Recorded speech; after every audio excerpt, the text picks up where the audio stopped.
भारत में हर साल 50,000 करोड़ भारत को बर्बाद करने के लिए विदेशों से आ रहा है। इसके ऊपर एक मेरी पीआईएल चल रही है। 1949 का बैंकिंग एक्ट आज तक बदला नहीं गया, एक यूनिफॉर्म बैंकिंग कोड बना नहीं। उसका दुष्परिणाम यह है कि जो विदेशी बैंकें हैं जिनकी ब्रांचेस भारत में है, वो बाहर से भारत के अंदर मिशनरियों को फंडिंग करवा रही है।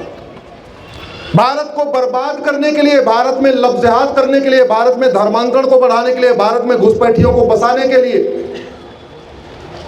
हर साल 50,000 करोड़ रुपए विदेशों से आ रहा है। 50% एफसीआरए के जरिए आ रहा है, 50% हवाला के जरिए आ रहा है। अंग्रेजों ने यहां एक भी कानून भारत और भारत की संस्कृति के लिए नहीं बनाया था।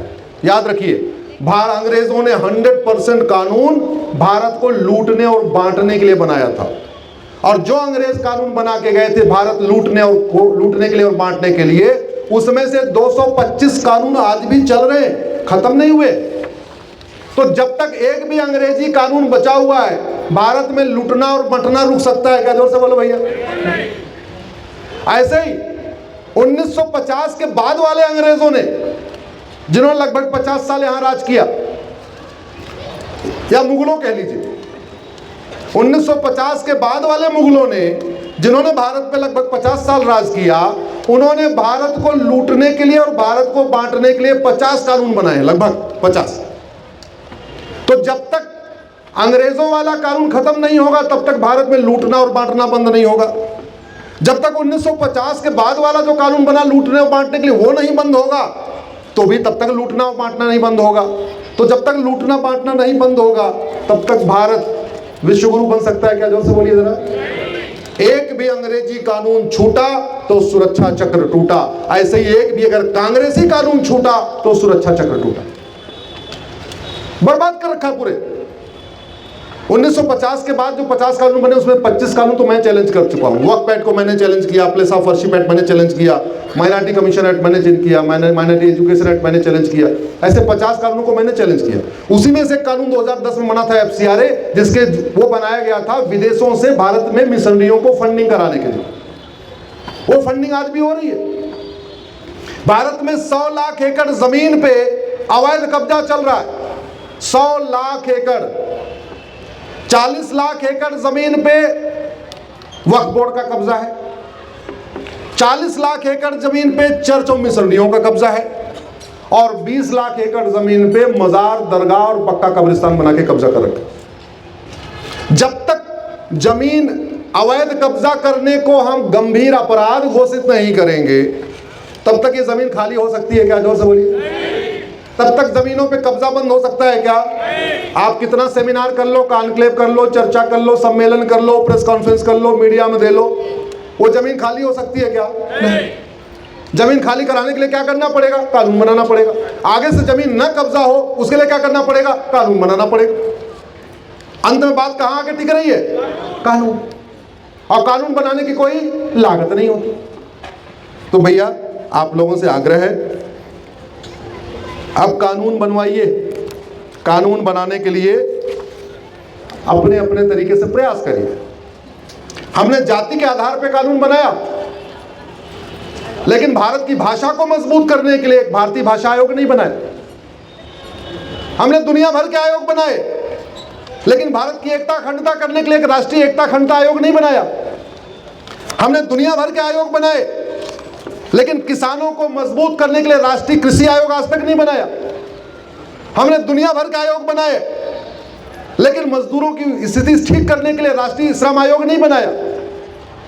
हमने दुनिया भर के आयोग बनाए, लेकिन आज तक एक राष्ट्रीय पर्यावरण आयोग नहीं बनाया, जिसके कारण 10 लाख लोगों की आत्महत्या हो रही है। हमने दुनिया भर के नियम कानून बनाए, लेकिन मुगलों ने जो हमारे मठ मंदिर कंट्रोल किए, उसके बाद अंग्रेजों ने मठ मंदिर कंट्रोल किए, वो मठ मंदिर आज तक उनको फ्री करने के लिए जो 35 कानून चल रहा है, उन कानूनों को खत्म नहीं किया। भारत में एक भी मस्जिद सरकार के कंट्रोल में नहीं है। भारत में एक भी चर्च सरकार के कंट्रोल में नहीं है। भारत में 4 लाख मठ मंदिर सरकार के कंट्रोल में है। मस्जिद और चर्च से सरकार 1 रुपए नहीं लेती। और मठ मंदिरों की 1 लाख करोड़ की प्रॉपर्टी पे सरकार कब्जा करके बैठी हुई है। उनके पास जो चढ़ावा आता है मस्जिद और चर्च में, उससे वो धर्मांतरण कराते हैं। हमारे मंदिर का चढ़ावा सरकार के पास जा रहा है तो हम घर वापसी कहां से कराएं भैया? अरे घर वापसी कराने के लिए भी तो पैसा चाहिए ना। हमारा पैसा तो चला गया, सरकारी खजाने में गया।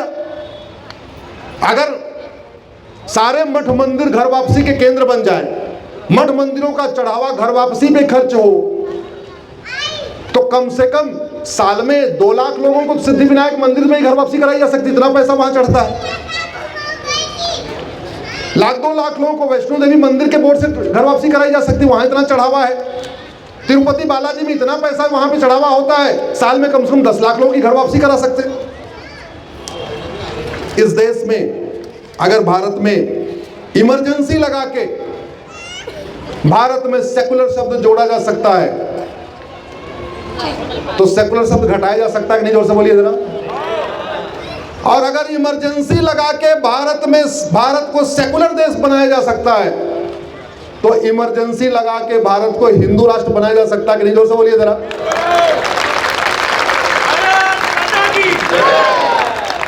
याद रखिए, बीमारी जिधर से आती है बीमारी वैसे ही जाती है। जैसे बीमारी आएगी वैसे बीमारी जाएगी। अगर चर्च के द्वारा धर्मांतरण हो रहा है तो मंदिर के द्वारा ही घर वापसी होगी। अगर मस्जिद के द्वारा धर्मांतरण हो रहा है तो मंदिर के द्वारा ही घर वापसी होगी। समस्या का समाधान कहते नहीं, लोहा लोहे को, हमारा लोहा तो जंग पड़ा हुआ है, कहां से काटेगा? पैसा ही नहीं हमारे पास। हम लोग सोच रहे हैं यार हमने तो पैसा चढ़ा दिया, सोना चढ़ा दिया, चांदी चढ़ा दिया। अरे काहे के लिए चढ़ा दिया? इसलिए मैं कह रहा हूं, खास तौर पे भारत में जो व्यापारी समाज है, अग्रवाल समाज, जैन समाज, माहेश्वरी समाज, मारवाड़ी समाज, जो बिजनेस क्लास वाले हैं, मंदिर में पैसा मत चढ़ाओ जब तक सरकार के कंट्रोल से मंदिर फ्री नहीं हो रहा है। उस पैसे से घर वापसी कराओ। 5 लाख लगे, 8 लाख लगे, 10 लाख लगे, एक परिवार पे जो खर्च हो सकता है करो। भगवान खुश होंगे, राष्ट्र सुरक्षित होगा। क्योंकि याद रखना, भारत को खतरा कन्वर्टेड हिंदुओं से ही है। भारत को खतरा किससे है? भारत में 3 तरीके के हिंदू हैं। एक है असली हिंदू, दूसरे हैं कन्वर्टेड हिंदू। वैसे जेंडर कितने तरीके का होता है? मेल, फीमेल और एक तीसरा क्या बोलते हैं? जोर से बोलो। हिंदी में बोलते हैं पुल्लिंग, स्त्रीलिंग, और तीसरा क्या बोलते हैं? अरे आता नहीं क्या हिंदी बोलना? पुल्लिंग, स्त्रीलिंग और नपुंसक लिंग।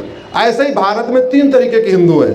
हिंदू, कन्वर्टेड हिंदू और, जोर से बोलो। इसके लिए हम सबको आवाज उठाना पड़ेगा।